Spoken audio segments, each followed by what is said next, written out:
And then throughout the day, I just kind of stay in the same mindset. There's no like ebb and flow. The time when I go to bed is when I can't take it anymore.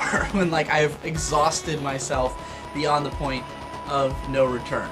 So, you know, there's a lot of nights where, because of the fact that I'm up all night, I actually don't usually leave the house to go do something until I've been up all night. It's like, you know, when I want to go check my P.O. box, because the P.O. box opens at 8 a.m. and closes at 5 p.m. So oftentimes I'll stay up past 8 just so I can go and go to the P.O. box, come home, and go to bed. It's that I don't ever go far, and I don't ever go for long. I typically just go out and get something to eat, or go to the store and get something. I haven't gotten into the habit of like going places with the intention of just being in that place. There's a great irony to the content that Digibro has. In many ways, I think it's led a lot of people down into an obsessive spiral of just being someone who hides in their room constantly and does anime. You know, those people, they were already on the road to being super self-indulgent autists, but Digibro kind of gave them the push that they needed, and in no way was he glorifying this lifestyle. He directly says, don't be like me, this is causing me physical, mental problems, but people tried to be like him nonetheless. And I was one of those people. For the longest time I thought, well, my life is going nowhere, school is fucking me over, the world is fucking me over, anxiety is fucking me over, etc. But if I look at this Digibro person and I can stay in my room all the time, maybe I can just kind of indulge. And for some people, that push may not necessarily be good, but it's exactly what they need to keep them going for a time at least. And I feel like a lot of the people, they don't take the motivational messages from Digi's content. Rather, they use the negative aspects of his life that are sort of glamorized by many people in like hikikomori circles and NEET circles, who are just these indulgent folks who look at the internet and they say, I'm gonna do that. They look at being a NEET and they say, I'm gonna do that because that's what Sato did and it's indulgent and obsessive and all that.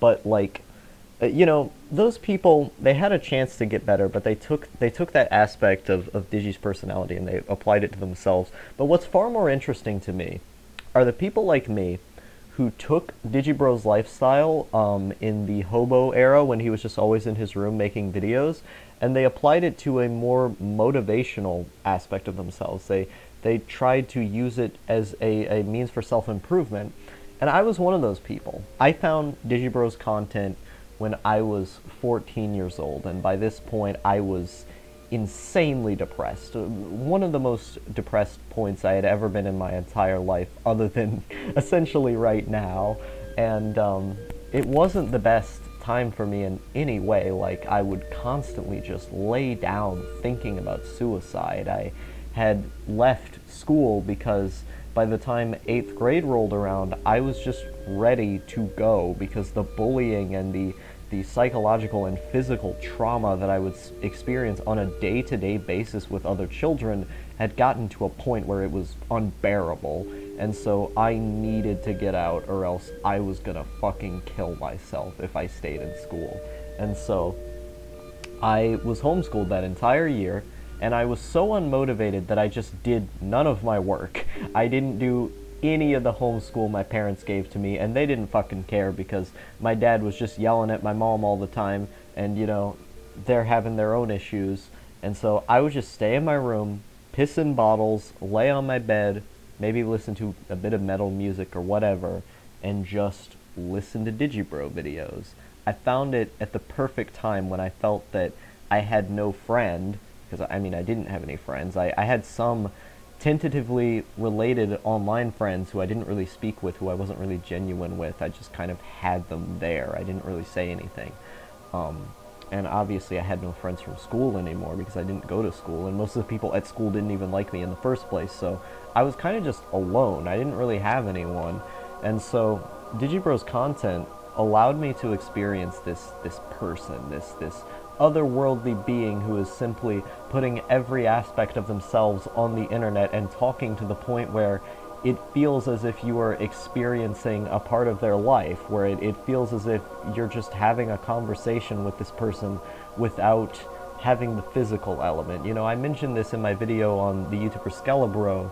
It's a parasocial relationship. It's one where you are gaining every aspect of the relationship. You're getting everything you can out of it, but the other person on the other end is not getting anything out of you. You are far more invested in them than they are in you. And that's very much the case with Digi's content, because he is presenting a human being, a cult of personality that exists. He is embodying himself. His content is just about being himself and giving you this escapism into a human being that exists and being able to vicariously experience the friendship of that person. And that's really good for someone who's super depressed, because you don't have friends at that point. You're isolated and you need a voice like that. And so I would just be laying down every day alone, and it would just so happen that Digibro would put out a 1-hour video like every day, and I always look forward to it because it gave me solace. It gave me something to listen to. It gave me something to not be sad about. And then I had his massive backlog, which expanded to, you know, forever. And so I just had something to do every single day, because there was always Digibro content to watch, and there was always PCP content to watch who did very much the same thing. And at this point in my life, when I was 14, I had just kind of been looking through anime stuff, like on a whim. I was in this Facebook group called the League of Extraordinary Gamers, which was for retro video game creators on YouTube, and it wasn't a very good place. A lot of people there really hate me because I did some fucking stupid shit, but like, you know, it was one of those places that I stayed around in for a while, and I found a Giguk video because of that. This person shared this video called The Best Year in Anime by Giguk, and I just so happened to click on the recommended tab that it had a Digibro video. It was like basically a response to the same topic, because I thought Giguk's video was really interesting, the way he talked about how, you know, slice of life is killing anime and all this other stuff. And so I saw Digi's video there, and I was like, you know, I'm kind of getting more into anime right now. I'm kind of getting in more into anime content, so why don't I click on this? And the thing is that I didn't normally click on recommended videos very much. That wasn't a thing I normally did, but just on a whim, because I was kind of interested in anime, I clicked on it. And what do you know, I instantly kind of low-key fell in love, because I watched his videos, I listened to his voice, and just everything about it just enraptured me. It brought me into this comfy place where the more and more I consumed his content, I was like, you know, I kind of, this guy is so cool, until eventually I, you know, low-key developed a crush on him, which is not something that I feel proud of, but my first ever celebrity crush that I ever had, I was a late bloomer, was Digibro. Take that as you will, but I just, you know, he's adorable. He's an adorable man, and so, you know, I really loved the way he talked, and I loved his personality, and I would watch hours and hours and hours of his content, and it would help me through those lonely parts where I just felt so alone, like I had nothing to do, and I would constantly be thinking about, like, oh, what does life mean? What does any of this mean? Why do I do anything?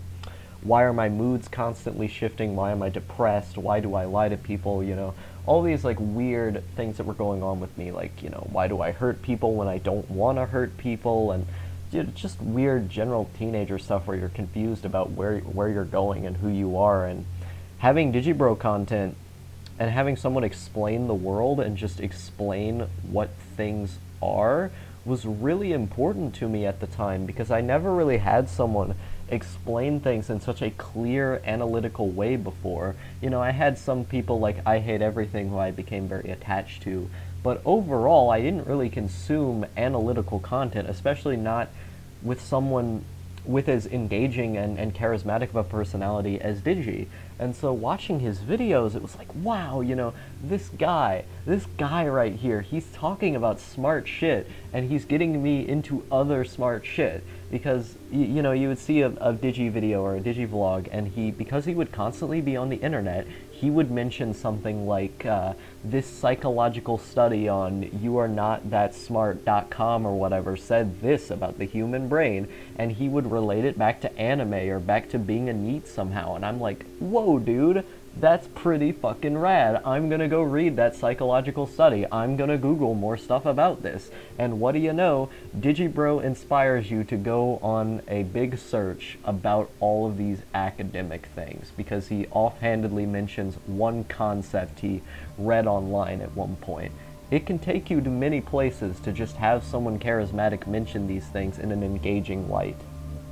And so, Digibro, in many ways, got me into thinking about things, not just anime, but everything, on a deeper and more analytical level. As I watched him trek on in his YouTube career, just talking about every single facet of life and of media, and seeing how he did it, it made me want to do that as well. And so every single day I would tell myself, think about this, think about what this means, critique this, look at the disparate elements of it, how do these elements play into each other, what does it mean, what does that mean, how do these things work? I would just constantly be trying to think about these, forcing myself to be trying to think about these things, looking and looking and looking and focusing. Every single day, I did that until it eventually just became a habit of mine, and now I do that all the fucking time. And it's because I watched his videos and I saw this is a person who's doing this and this person who I look up to.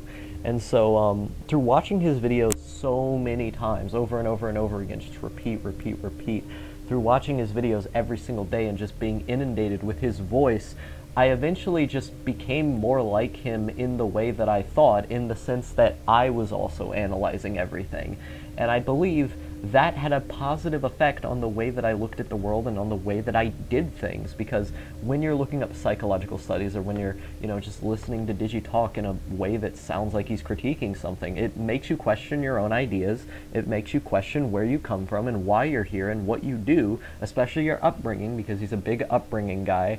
And when you think about all those different elements of who you are, then you start to, think about, okay, why am I like this, and what can I change about this, and all that, and then it leads to self-improvement, which is good.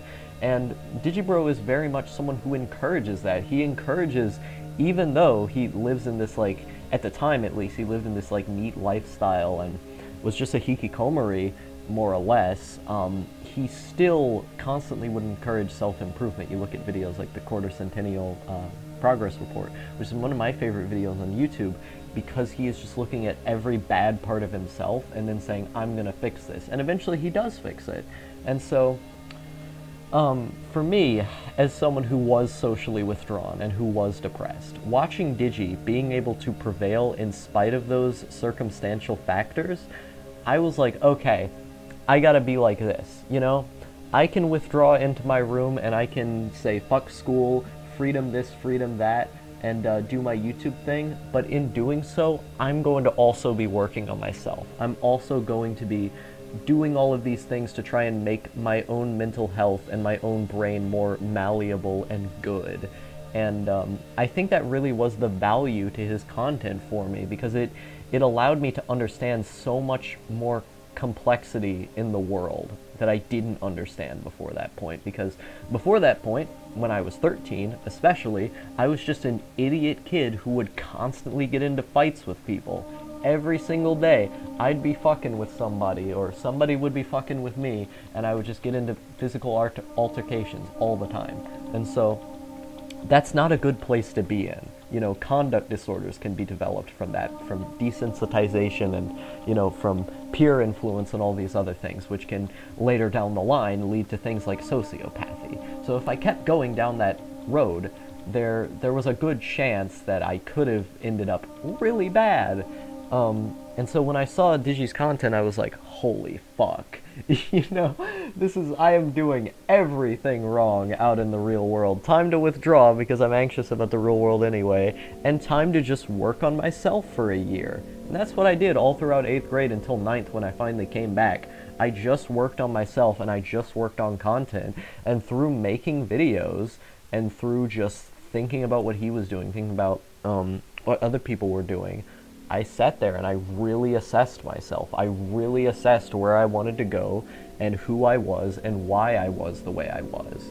And that led to tremendous progress in how I acted, like insane levels of progress because of the stuff he was talking about and how it influenced me. And there was a very big aspect to this, not only in how Digi had made me more thoughtful and, you know, thus by extent made me more empathetic because I was thinking more about other people's feelings and I was thinking more about how it affected things. He also literally saved my life, like in a literal sense. Like, I'm not talking about the mimetic sense where I'm like, or not mimetic sense, exaggeratory sense where like I'm saying, oh yeah, you know, I'm more analytical because of this guy and it helped me assess my problems and I'm doing better in life because of him, you know, I'm not an opioid addict or whatever now. You know, I mean, I was on the verge of committing suicide, having attempted suicide, and I threw up those pills that I swallowed because I was thinking about the fact that Digibro exists. Because his existence as a content creator made me want to push forward in life and get to the next horizon and realize that yes, I can be a good person in spite of these material conditions that I've been left with, and yes, I can be a good writer despite the fact that I'm terrible right now. And looking back at his old posts in 2007, I swear to God, was one of the most therapeutic experiences for me in my entire life.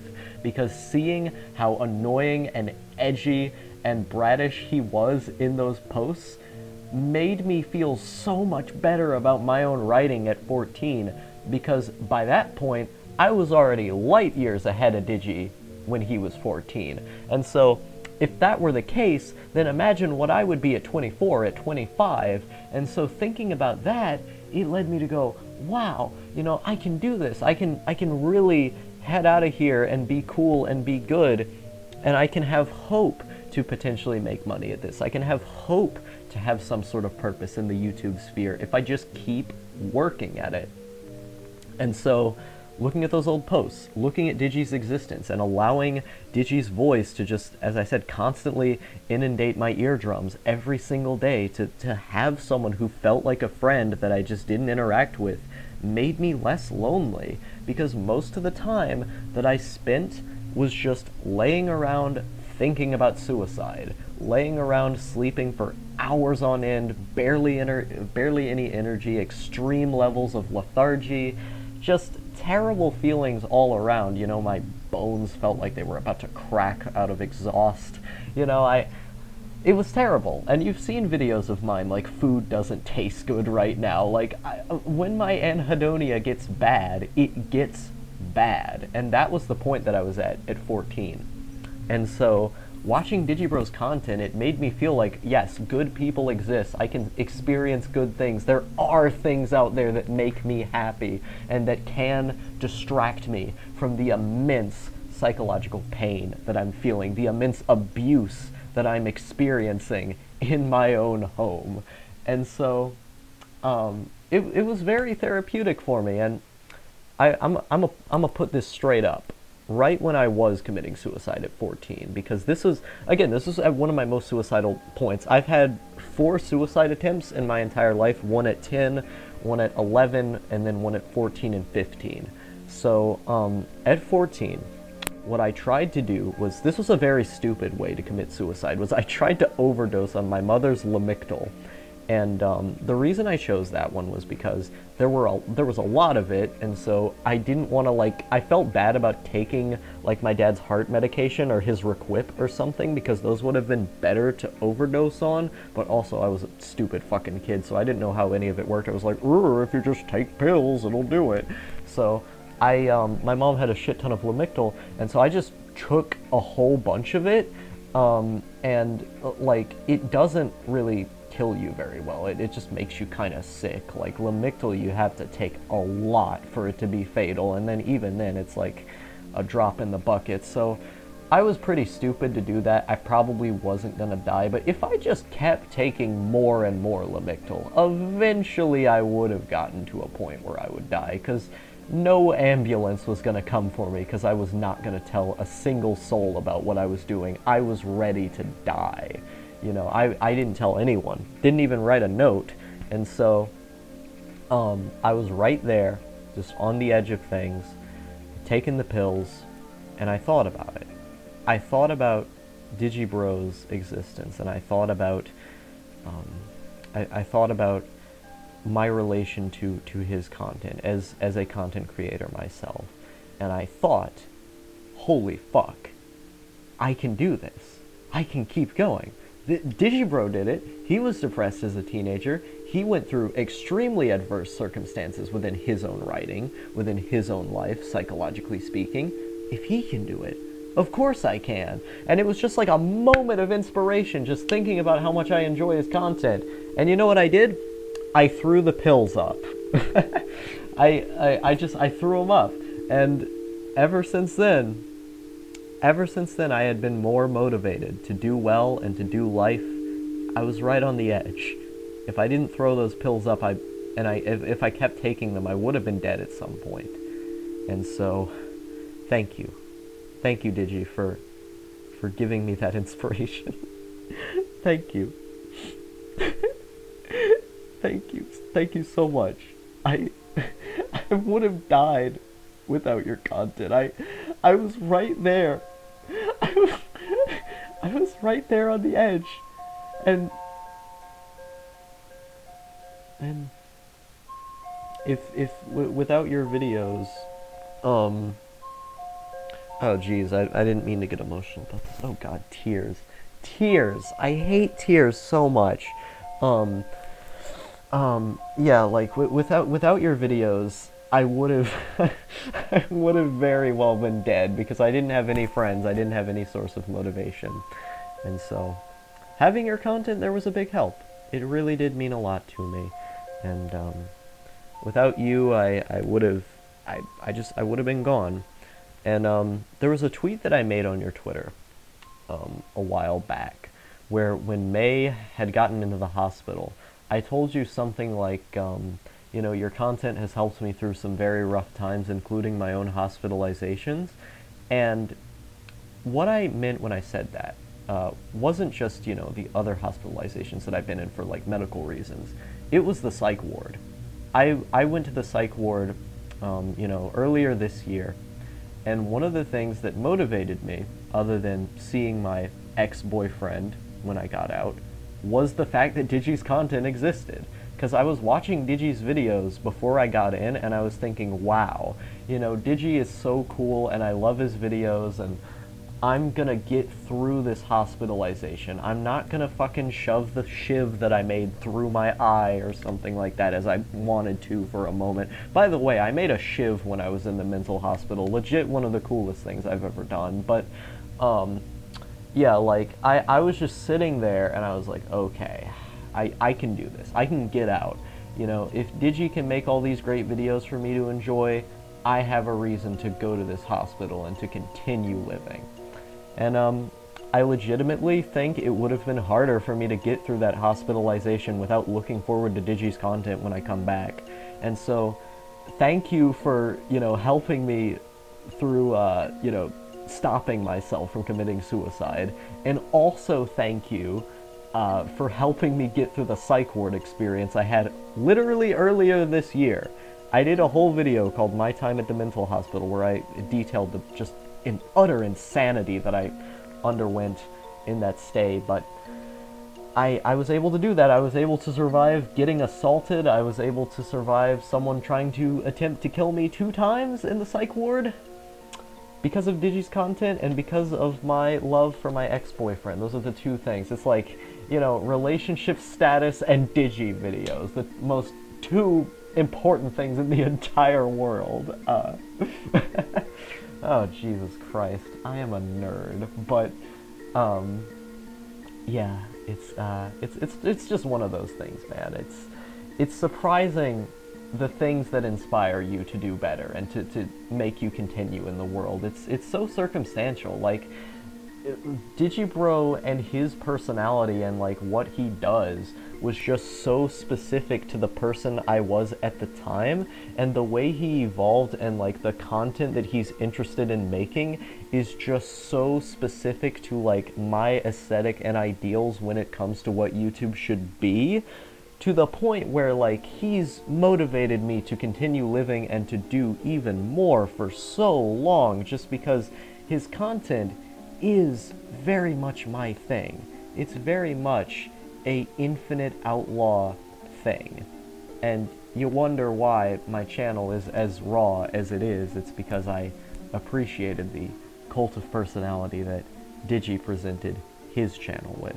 That's what I always wanted. I just always wanted people to be themselves and to present themselves unadulterated. It's why when I went on GameFAQs as a little kid, I was like fucking 11 years old, 10, I would always go to the threads where people would talk in depth about their memories with video games, because I just enjoyed seeing these parts of people's lives and seeing the memories tied to these pieces of media and how they affect those people and who those people are, studying who those people are. It's always been something I've been deeply fascinated with, and Digi just embodied that so well. You look at, gonzo journalism, that's such a fundamental aspect of who he is, and it's such a fundamental aspect of what I look for in media. So like, of course this is going to be someone who I ravenously follow, and it just so happened that he was someone who I found insanely inspirational and who I related to a ton, and so it was just kind of the right thing at the right time, and it's continued to be that as I've gotten older and as I've grown. I've been watching Digi for what, like 2.5 years now, and I've never gotten tired of him. If I had money, I would be a proud $25 patron. It's just I don't have a job yet. When I get one, I will gladly shill out $50 a month to Digi. I know he's got like the $4,000+ now, but because of everything that he's done for me, because of the immense help he's given to my life and literally saving my life, I believe it's necessary. I believe it's appropriate to, to give alms, to give appreciation with my wallet. And, yeah. Thank you, Digi. If you ever see this video, I just want you to know you've had more of an impact on my life than you could possibly imagine. You are legitimately one of the greatest things to ever happen to me, because I would be dead without you, and I would be far less of a smart and analytical person without your videos pushing me in the right direction. So, thank you.